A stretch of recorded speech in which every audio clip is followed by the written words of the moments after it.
Hi friends, అందరూ ఎలా ఉన్నారండి? బాగున్నారా? ఈరోజు మన లంచ్ బాక్స్ ఛానల్లో టమాటా జీడిపప్పు కర్రీ అయితే ఎలా చేసుకోవాలో చూసుకుందామండి. ఇందులో 2 ఉల్లిపాయలు, ఒక టమాటా, ఒక 2 పచ్చిమిరకాయలు బాగా సన్నగా తరిగి పెట్టుకోవాలండి. ఇప్పుడు స్టవ్ వెలిగించి ప్యాన్ పెట్టుకుని 2 స్పూన్స్ ఆయిల్ వేసుకుని తరిగి పెట్టుకుని ఉల్లిపాయలు, పచ్చిమిరకాయ ముక్కలు వేసుకుని బాగా వేపుకోవాలండి. ఇందులో స్పూన్ ఉప్పు వేసుకుని బాగా మగ్గబెట్టుకోవాలండి. మూత పెట్టి ఉల్లిపాయలు ఎంత బాగా మగ్గితే కూర అంత టేస్టీగా ఉంటుందండి. ఈ మగ్గిన ఉల్లిపాయల్లో తరిగిన టమాటాలు, 2 టమాటాలు సన్నగా తరుక్కున్న టమాటాలు వేసుకుని బాగా మగ్గబెట్టుకోవాలండి. ఉల్లిపాయ టమాటా అంత బాగా మగ్గితే కూర అంత టేస్టీగా ఉంటుందండి. ప్లీజ్ ఫ్రెండ్స్, నా ఛానల్ లైక్ చేసుకోండి ఫ్రెండ్స్.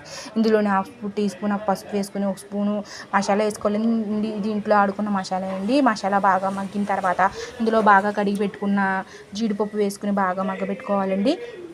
బాగా వేపుకున్న తర్వాత ఇందులో స్పూన్ కారం వేసి బాగా కలిపి ఇందులోనే ఒక పావు లీటర్ వాటర్ పోసుకుని బాగా ఎగిరి పెట్టుకోవాలండి.